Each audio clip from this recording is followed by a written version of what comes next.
So ito po, siguro ito yung mga opening namin ni KPL bukas. Pag-uusapan namin 'tong mga appointment na 'to.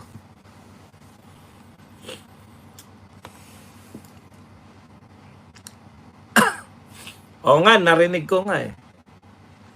Nami-miss niya na raw ako para naman nagkita. Para naman nagkita na kami. Hindi pa kami nagkikita ni Manong. Ay hindi, nagkita na pala kami. Nagkita na kami ni Manong Jason sa isang sa isang rally dito sa Liwasang Bonifacio. Gulat ako eh. Kala ko, siyempre, hindi naman tayo kilala eh. No, nagsasalita siya, nakita ko, narito pala si Badong. Ha? Kilala pala ako ni Manong J. Minsan nagugulat din ako. Kaya lang pag tinignan ko edad, talaga. Alam niyo po kasi, no? Ito real talk tayo.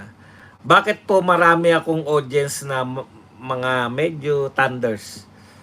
Wala po kasi kaming ay mga may edad na. Wala kasing tiwala yung mga may edad sa mga bata. Yung advantage ko kung bakit yung may mga edad na tao nanonood sa akin. Walang tiwala yung mga... Tama ba? Kibu-kibu nga yung mga Daisy dyan. Hindi, ibig sabihin, kasama na kayo ron, yung mga 40 patas. Kayo ba mga 40 patas? Ang dami po sa TikTok na nagdi-discuss ng mga bata, pro Duterte din. Naniniwala ba kayo ron? Yung mga nagre-reaction, yung may baklang gano'n na nagre-react, gano'n lang reaction. Gano'n lang. Reaction ba yung...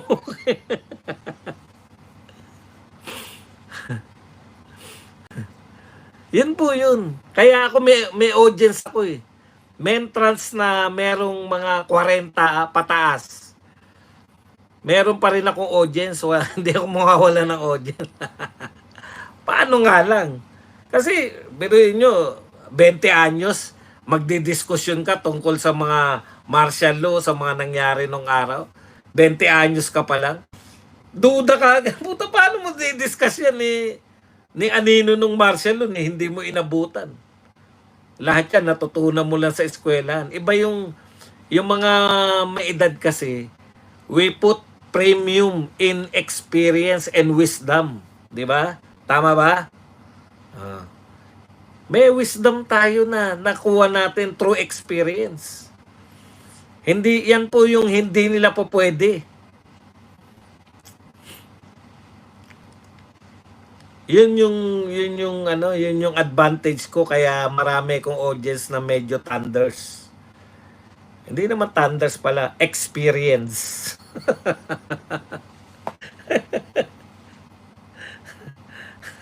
Kala nyo ba kayo lang mga bata ang nang mamaliit sa mga thunders? Lalo na kaming mga thunders nang mamaliit sa inyong mga bata. Totoo naman yun eh. Talagang tingin pa lang namin sa inyo, mga uhugin pa to. Kaya lang karamihan sa amin, hindi na namin pinapatulan eh. Kaya si Badong na lang ang representative. Revenge of the Thunders. Si Badong na lang yung pangbaral sa mga bata na yan. Akala nyo ba yung habang umiidad kami, yung ine-expect nyo na bumababa tingin namin sa sarili namin? Akala nyo lang yun. Habang nagkakaedad, puta, tumatapang nga sa mga salitaan eh. Di ba? Masyado na kaming maraming impormasyon para kami paikutin nyo pa. Alam na.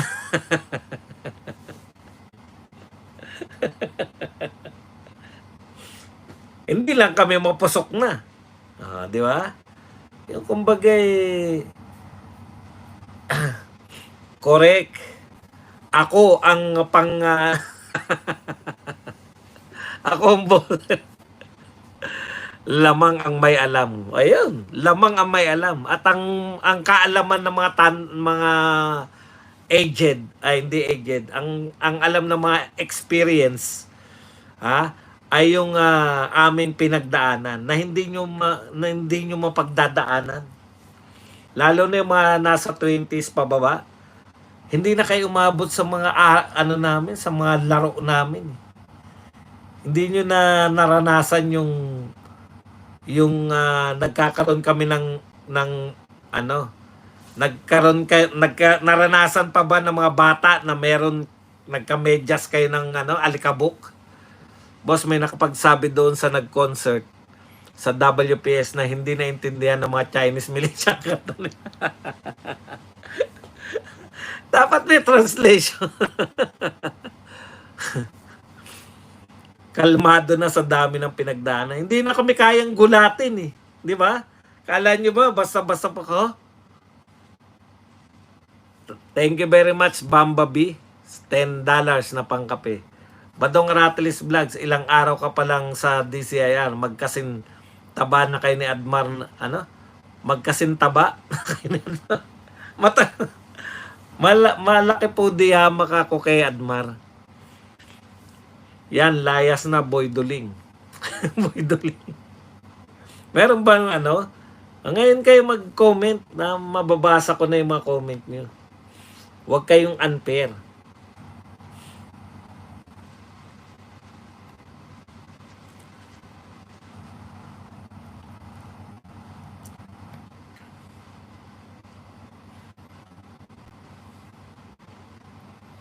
Tanong-tanong lang po Shoutout Boss Buds, payatas kami. Mabuhay ang mga payatas. Nakarating ako dyan sa payatas eh. Grabe ang bantot niya. Dati. Dati yun. Yung payatas. Ewan ko kung yung payatas ngayon, tinatapunan pa rin. Putang bantot talaga. Hindi ko sila minamalit. Talagang yun ang katotohanan. Parang yung Smoky Mountain dyan dati sa Maynila. Pag dumaan yung may biyaheng dumadaan dyan na jeep Putang bantot. Alam ko ngayon, hindi na po tinatapunan yan Tama hindi na tinatapunan yung payatas. Kabaliktaran ng lahat ng sinasabi ni Marcos ang gawa niya. Kaya niretain niya lahat ng kininisan ng tao. Kasi nga, nagsalita na nga daw ang taong bayan. Nagsalita na yung taong bayan at ang sagot ni Marcos, sa Montalban na raw po nilipat. Ano na itsura ng payatas ngayon? Yung dating tapunan, ano na siya ngayon? Di na ako nagagawin sa payatas Di ba may dati na, totoo naman may dating tapunan dyan Ano na po itsura nun ngayon, yung mga taga-payatas? Natabunan. Kasi sa Korea, nung nagpunta ako sa Korea, pinakita po sa amin yan Ang ganda po. Ito yung dating tapunan ng basura, tapos naging hill na. Tapos marami na mga puno sa taas. Hindi na nila tinapunan, ni-refill nila. Tapos, ginawa nilang kuhanan ng energy. Meron kasi yung methane ba tawag doon? Yan. Yan, ganyan nga kasi nakakita ako sa Korea niyan Tapos, dahil marami sa loob nun na basura sa ilalim, naging parang bundok na, mga puno. Yung sa Korea, hindi pa ako nakabalik sa payatas Ganun po yun. Tapos, nakakakuha sila ng energy dahil may basura pa rin sa ilalim yun tinabunan nila ng ganun. Sabi ko, ang galing naman ito. Tapos, ang dami nagja-jogging. Kitang-kita mo yung soul mula doon sa lugar na yun, Tapos yun, sabi ko, galing, Yung kinukuha na nila ng energy yung dati nilang payatas at Smoky Mountain. Punta ka at magugulat kayo. Kasi nakita ko talaga yung payatas na yun, ang bantot Yun, wala ka na rin makitang amoy doon. Pero ang maganda ron, na-capture nila yung mga methane sa loob. Naging energy source po ng soul yung tapunan nila ng basura dati. Same as payatas, boss, punta ka at magugulat kayo. Yan, di ba?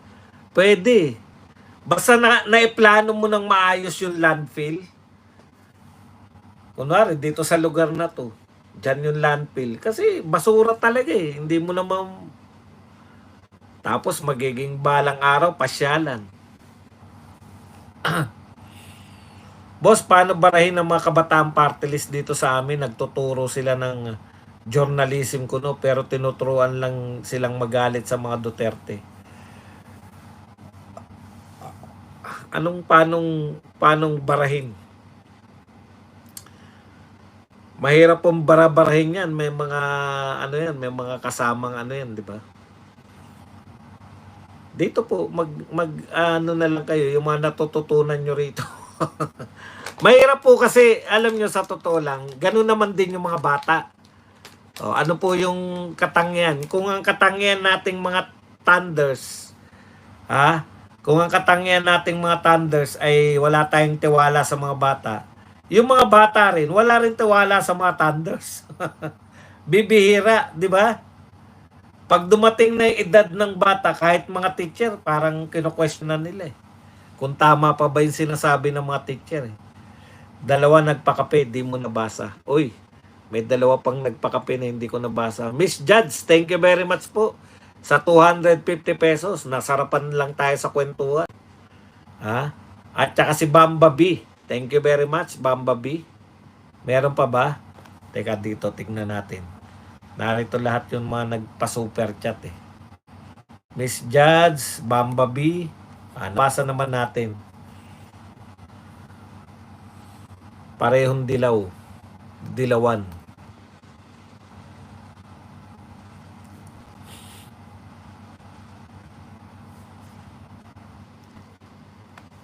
Nasa Birada Agila ka ba bukas, Sir Badong? Opo. kami ni KPL. Tapos sa Lunes, lahat na naman kami. Tinitingnan ko parang kaya ng Birada Agila na kami yung maging consistent na pinakamatataas yung yung viewership, di ba? Yung program namin. yun eh. Sana nga. Nasa Birada Agila ka ba? Yan. Hindi talaga si BBM ang nagpapatakbo ng Pilipinas. Pwede talaga. Fake news ba yung kay Albi Benitez at Ibana? Hindi naman po mga importanteng tao yan sa akin. Hindi naman po sila makaka-apekto kung sila man ay may relasyon o wala. Okay lang. Hindi naman sila ganun ka roropok. Ganda ng usapan kanina sa Birada Agila ni Jason sa na-miss ka raw niya. Na-miss niya ako.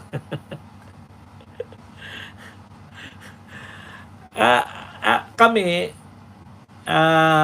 handa na po ako sa mga tanong kay Senator Bato. Naganda na talaga ako ng mga tanong. Biglang hindi raw namin makakausap. Mali pa ako ng pag-intindi. Kala ko yung tinututulan ng guest namin yung NCAP. Yung pala, sinusuportahan niya. Kaya sabi ko, sino kaya guest namin bukas? Sana si si Topacio. I-suggest ko nga kung pwede naming mag-guest si Topacio. Para kay dito kay kung ano na mangyayari kay Tebes. Dati sa may Bulacan ba yun? Naalala ko mayroong mabaho dyan palagi sa daan. Si Tebes. Good PM, Boss Buzz. Siyempre, hindi pwedeng interviewin yan pagka mga nakakulong. Si Senator Amy,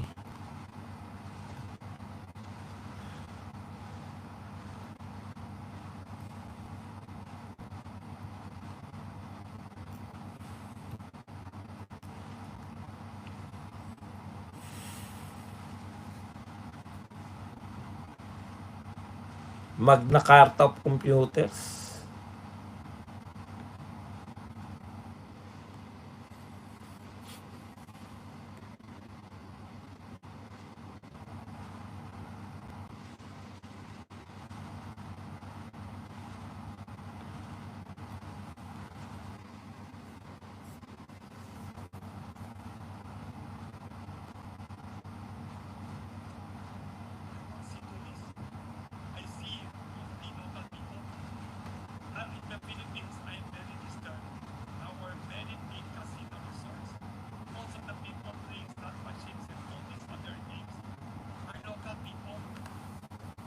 Sa sugal pala, sa sugal yung inano niyan. Charm Alcon, Mix Vlog. Nakalive pala ngayon si Kuya PL and friend Sir Badong sa labas ng Villamor Airbase. Sinihintay nila ang pagdating ng convoy ni Arnie Tevez.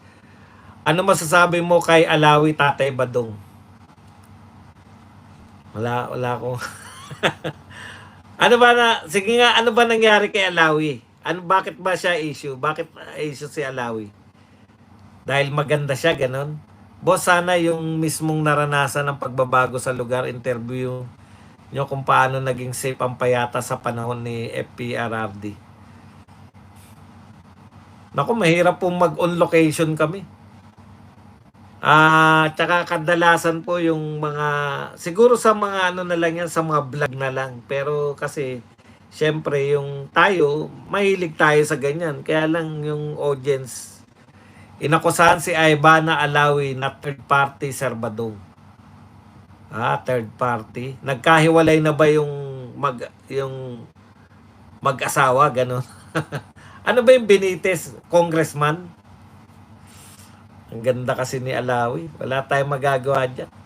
About Alawi, nagkasong wives kay Benitez, kasama si Alawi sa mistress.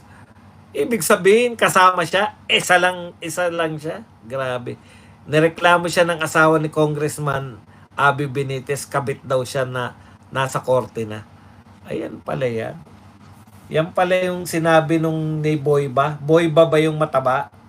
Na kumakain ng lahat ng nireview na pagkain hindi masarap.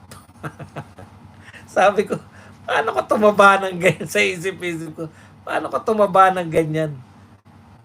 Yobab pala, Yobab. Kasi nakalagay doon, tama na yung usapin ng mga kabit-kabit. Food review naman. Food review.